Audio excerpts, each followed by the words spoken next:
अस्सलाम वालेकुम जी, मैं हूँ ज़ुबारी रहमान और देख रहे हैं आप लोग मेरा यूट्यूब चैनल। उम्मीद करती हूँ तमाम देखने और सुनने वाले जहाँ कहीं होंगे खैर खैरियत से होंगे। अल्लाह हम सबको अपने हिफ्ज़ व अमान में रखे। मेरी उससे पहली मुलाकात 2011 में हुई थी और वक्त के साथ हमारी दोस्ती गहरी होती चली गई। वो पुरकशिश शख्सियत की हामिल एक बेज़रर इंसान थी जिन्हें उम्मीद थी कि जब मेरे बच्चे होंगे तो वो मेरे दोस्त होंगे। ये कहना है पाकिस्तान के दारुल हुकूमत इस्लामाबाद में मुबैना तौर पर अपने शोहर के हाथों कत्ल होने वाली सारा इनाम की दोस्त स्टेफनी हबीब का। बाराती जनू के इस्लामाबाद में जो अफसोसनाक वाकया पेश आया, नूर मुकद्दम के कत्ल के ठीक 1 साल बाद सारा इनाम का बेदर्दी से कत्ल उनके अपने शोहर के हाथों।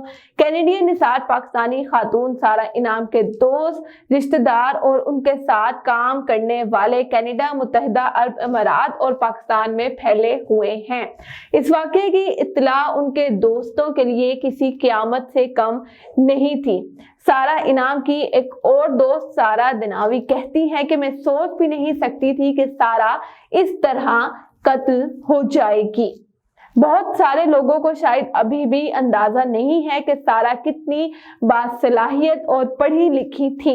हम उस वक्त तक खड़े रहेंगे जब तक इंसाफ के तकाजे पूरे नहीं होते। सारा के अगर एजुकेशन के बारे में बात की जाए तो सारा इनाम ने कनाडा की यूनिवर्सिटी ऑफ वाटरलू से सन 2007 में आर्ट्स और इकोनॉमिक्स में मास्टर्स की डिग्री हासिल की थी। सारा ने अपनी पेशा वाराना जिंदगी का आगाज कनाडा से ही किया था। इसके अलावा सन 2010 में उन्होंने अबू ज़हबी में बिजनेस कंसल्टेंसी की कंपनी डेलोइट में शमूलियत इख्तियार की। इस नौकरी के बाद उन्होंने अबू ज़हबी में के इदारे एजुकेशन एंड नॉलेज में शमूलियत इख्तियार की थी। यहाँ मुलाजमत के दौरान उन्होंने अबू ज़हबी में तालीम हर बच्चे के लिए जैसे बड़े मंसूबे में काम का आगाज किया और इसी मंसूबे के तहत पहली मर्तबा एक चार्टर्ड स्कूल का क़याम अमल में भी लाया गया। बहुत ही मेहनती, बहुत ही एजुकेटेड सारा, जो कि जिनको पढ़ाई से बहुत लगाव था, काम करना चाहती थी, बहुत काम भी किया अपनी लाइफ में। यानी कि 2007 से ही उन्होंने अपने कैरियर का आगाज किया और बड़े अफसोस की बात है कि इतनी काबिल लड़की का इतनी बेदर्दी से कत्ल उसके अपने शोहर के हाथों। अच्छा जी, यहाँ मुलाजमत के दौरान उन्होंने अबू ज़हबी में तालीम हर बच्चे के लिए जैसे बड़े मंसूबे पर काम किया और इसी मंसूबे के तहत पहली मर्तबा एक चार्टर्ड स्कूल का क़याम अमल में लाया गया। सन 2021 में सारा ने अबू ज़हबी के ही मईशत से मुतल्लिका इदारे में शमूलियत इख्तियार कर ली। वो अपनी जिंदगी में ना सिर्फ खुद कामयाब हुई बल्कि उन्होंने कई दोस्तों को भी बेहतर मुस्तकबिल की तामीर के मौके फराहम किए। यानी कि ना सिर्फ वो खुद मेहनती थी, मेहनत करना चाहती थी, बल्कि जो भी उनसे मुतल्लिका अफराद मेहनत करना चाहते थे तो वो उसकी हेल्प भी करती थी। स्टेफनी हबीब के मुताबिक सारा मैंने ज्वाइन करने से पहले ही डेलोइट में काम कर रही थी। मैंने जब कंपनी में शमूलियत इख्तियार की थी तो उन्होंने मेरी हर मुमकिना मदद की।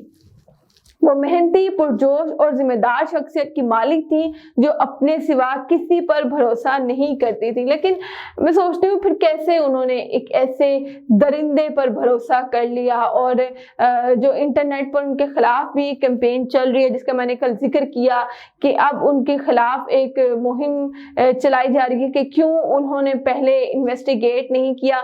किससे मालूम होता है कि जिंदगी में उसके साथ ऐसा दर्दनाक वाकया पेश आएगा। अगर किसी को अपने मुस्तकबिल के बारे में पता हो तो क्या वो अपना मुस्तकबिल बदल ना ले। बड़ा अफसोस की बात है जी जो लोग इस तरह की बातें करते हैं। एक हकीकी सुनहरे दिल की मालिक वो एक और ही किस्म की शख्सियत थी जो दुनिया में शायद बहुत कम होती हैं।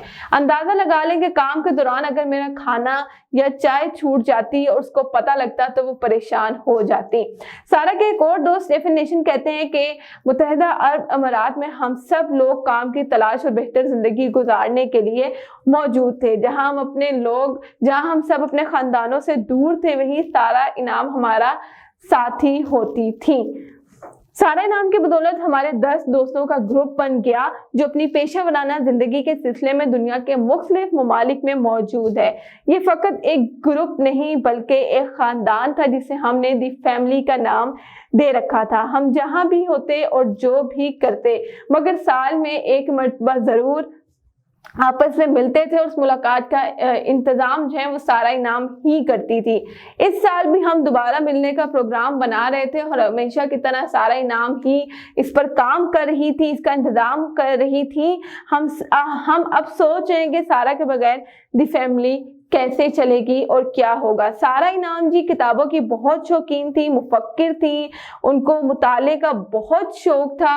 कभी कभी उनकी मुलाकात जब भी उनके दोस्तों से इत्तफाकिया तौर पर होती थी तो उनके दोस्तों ने हमेशा यही देखा कि वो फारिग वक्त में भी कोई ना कोई किताब का मुताला ही कर रही होती थी, चाहे वो किसी रेस्टोरेंट में बैठी हैं या किसी पार्क या किसी भी मुकाम पर बैठी हैं। अगर वो फारिग हैं तो तब भी वो किसी किताब को पढ़ना ही पसंद करती थी।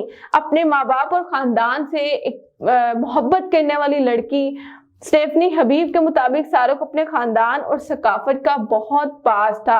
वो हमेशा अपने वालिदैन को खुश रखना चाहती थी, उनसे मोहब्बत करती थी, उन्हें सुकून फराहम करना चाहती थी। वो चाहती थी कि उनके जो पेरेंट्स हैं वो उन पर फख्र कर सके। उन्होंने बताया कि वो अक्सर अपने वालिदैन और दोस्त अहबाब को मिलने कनाडा और पाकिस्तान आती जाती रहती थी। वो अपने वालिदैन को अपने पास अबू ज़हबी भी बुलाती थी। खासकर वो अपनी वालिदा के हवाले से बहुत ज्यादा हसास थी और अपनी वालिदा की बहुत लाडली भी थी। वो कहती हैं कि मैं सोचती हूँ कि उसके वालिदैन की किस तरह अपनी बेटी के साथ होने वाले वाक़ये को बर्दाश्त कर रहे होंगे तो मेरे दिल में होल उठने लगते हैं। वाकई ही बड़ा ही दर्दनाक वाकया था और किसी भी कोई भी वालिदैन अपने बच्चे के साथ, बेटी हो या बेटा हो, इस किस्म की जो दर्दनाक मौत है उसके बारे में सोच कर ही बिल्कुल ऐसा ही कंडीशन हो गई थी नूर मुकद्दम के वालिदैन की भी कि जब भी नूर मुकद्दम की वालिदा से आमना सामना होता था सहाफ़ी हजरात का तो वो हमेशा रोते हुए ही मिलती थी।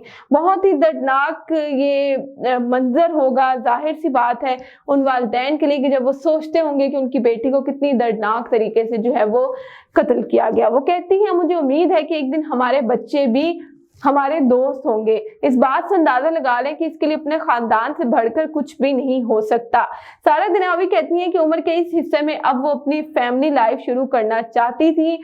वो हर किसी की तरह वो भी चाहती थी कि वो भी किसी को चाहें और उनको भी कोई मोहब्बत दे, लेकिन ऐसा दरिंदा सिर्फ इंसान जिससे उन्होंने सिर्फ मोहब्बत की तवक्को की थी उसने बदले में उनको एक दर्दनाक मौत दी। बड़ा अफसोस की बात है जी। मैं जानती हूँ कि अगर वो माँ बन जाती तो वो कितनी अजीम माँ होती। बात सही भी है कि सबसे इतनी मोहब्बत करने वाली, इतना प्यार करने वाली, लोगों को सुकून फराहम करने वाली, उनके दोस्तों को कहना है कि हमेशा उनके चेहरे पर एक मुस्कुराहट ही होती थी। इस वक्त सोशल मीडिया पर जो तस्वीर उनकी शेयर की जा रही है उसमें भी आप देखें कि कितनी खूबसूरत मुस्कुराहट है उनकी, कितना खूबसूरत चेहरा, पुरसकून चेहरा और एक जानिब दरिंदा सिर्फ इंसान। स्टेफन नेशन कहते हैं कि दी फैमिली बिखर चुकी है। अब शायद उनका ग्रुप उस तरह इकट्ठा ना हो सके जिस तरह पहले होता था, मगर अब दी फैमिली का एक ही मकसद रह गया और वो ये है कि सारा इनाम को इंसाफ मिले और उसके वालिदैन को इंसाफ मिले। इसलिए हमने फैसला किया है कि हम लड़ेंगे, जिस तरह भी मुमकिन हुआ लड़ेंगे। उनका कहना है कि मैं जब भी सोचता हूँ इस वाक़ये के वक्त सारा कितनी खौफज़दा परेशान हुई होगी तो उस वक्त मैं खुद परेशान और खौफज़दा हो जाता हूँ। मैं तसव्वुर भी नहीं कर सकता कि सारा के साथ ऐसा सलूक हुआ होगा। स्टेफन नेशन ने कहा कि मैं सिर्फ इतना कह सकता हूँ कि वालिदैन ने अपनी अकलौती बेटी को खो दिया है जो एक प्यारी बहन और खाला भी थी। सारा दिनावी कहते हैं कि अब सारा वापस नहीं आ सकती, मगर मुझे उम्मीद है कि हमें इंसाफ मिलेगा। दुनिया भर में उन तमाम ख़वातीन के लिए इंसाफ मिलेगा जो अपने शोहरों के हाथों तशद्दुद बर्दाश्त करती हैं और कत्ल हो जाती हैं। बड़ा ही अफसोसनाक वाक़या और जो उनके दोस्तों के बयान हैं जो मैंने आपके साथ शेयर किए वो उससे भी ज़्यादा दर्दनाक है कि इतना खूबसूरत रिश्ता, इतनी खूबसूरत इंसान, इतनी नरम दिल इंसान को इतनी बेदर्दी से एक दरिंदे ने जो है वो मौत के घाट उतारा, और हम सबको उनके लिए लड़ना है, उस वक्त तक लड़ना है जिस वक्त तक नूर मुकद्दम की तरह सारा इनाम को भी इंसाफ नहीं मिल जाता और उसका कातिल फांसी के फंदे तक नहीं पहुंच जाता। अब तक के लिए इतना ही। किसी और वीडियो में आपसे मुलाकात होगी, मुझे दीजिएगा इजाजत। अल्लाह हाफिज।